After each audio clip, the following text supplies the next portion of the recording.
Hello, my quilty friends. It's Stacy of Stacy Creates Stuff, and here we are with week 3 of Stars in My Garden.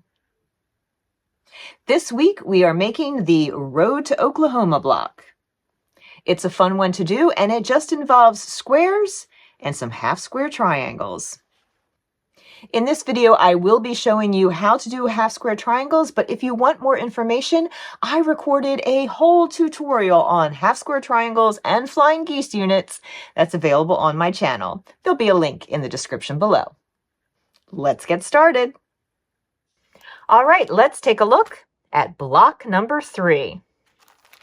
This block is made up of squares and half-square triangles.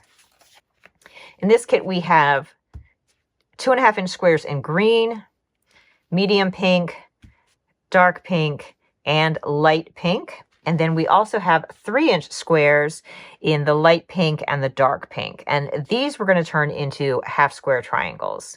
So, of course, how do you make a half-square triangle? If you already know, you can skip ahead to the part where we start laying out the block. But if half-square triangles are new to you, I'm just going to grab my sandpaper board, and I'm going to take the lightest square because that's easier to see, and I'm just going to use my quick quarter, and I am putting the center part of that on the point of the block, and then I'm just going to draw on each side of my little tool here. And there are my 2 sewing lines. So I'm going to mark each one of those. If you don't have a quick quarter type of guide, you can certainly do this with a regular ruler, a regular quilting ruler. And to do that, you can draw a line down the center.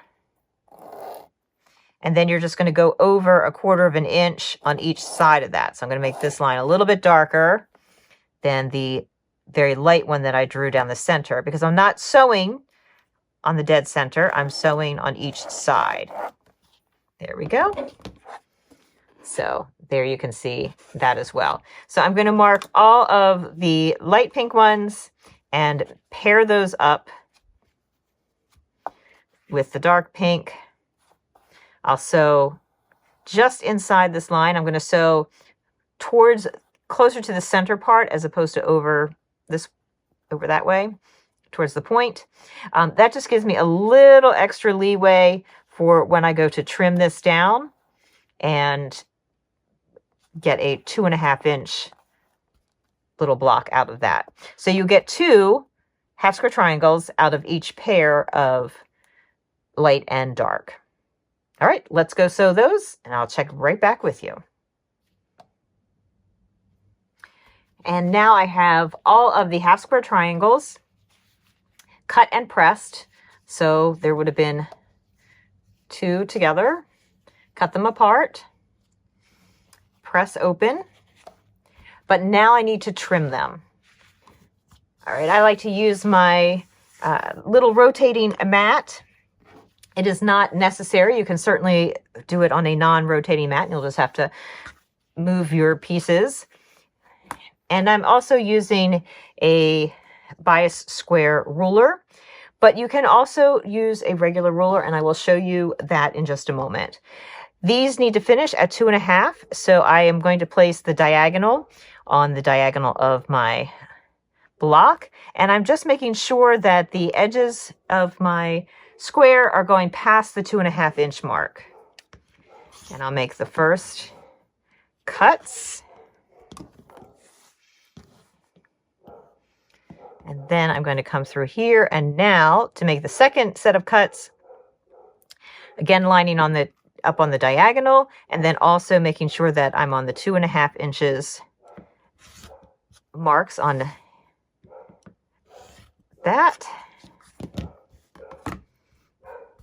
There we have our perfect half-square triangle. So it measures the same size as our 2.5-inch squares. Now, if you don't have a buy a square ruler, it's quite all right. You can use your regular cutting ruler.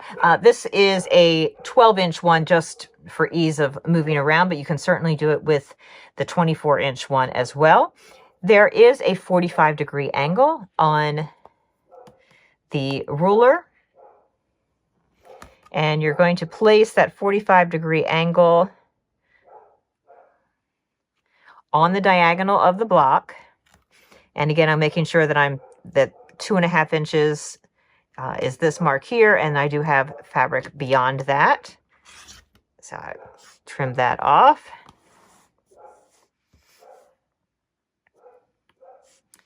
And I'm going to, again, place, there are two 45, so I don't have to rotate my ruler around. And I'm placing that on the diagonal, and again, making sure that there is more than the width in the 2.5.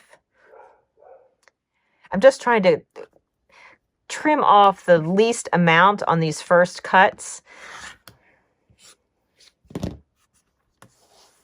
All right, so I've trimmed those two. Going back up to this line, and now I need to make sure that I am at the 2.5-inch mark. And then for this last side, there's my 45-degree angle and 2.5.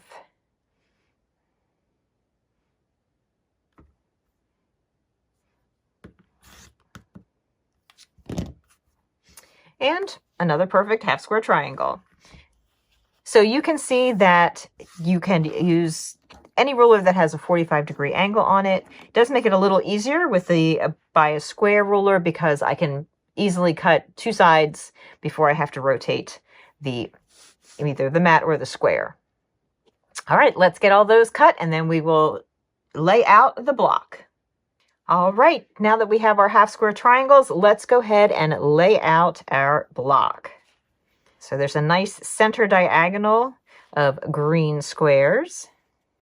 We have some dark pink ones.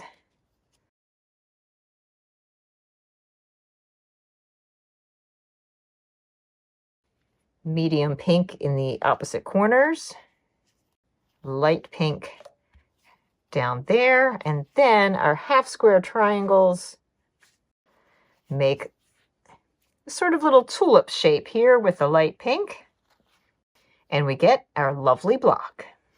Now this is a 16 patch. There are 4 rows, each with 4 little squares in them. So I will sew each as a row and then sew the rows together, and that will make the block. Now that we've made these blocks, well, we have a little mini quilt, to be honest, and you could stop right here, sew it all together, and call it a day. But of course, we have 9 more weeks filled with blocks that will make us a large lap size quilt. And with some borders, we can even extend that to become a twin size. Just a reminder that if you have not already downloaded the free guide off my website that gives you all the cutting instructions that you need for this quilt, you can do so by clicking on the link below. Also down there, I have a link to the quilt kit, which is a lovely collection of the fabrics that I used for my quilt, and it is available exclusively from Vintage Pink and Green, my favorite quilt shop. If you are enjoying these videos, please be sure to subscribe to my channel. It is free. And why not like this video? If you've made it this far, leave a little flower emoji because it's winter. It's cold. I need some spring in my life. I will see you next week for week 4. Until then, my friends, why not check out this video?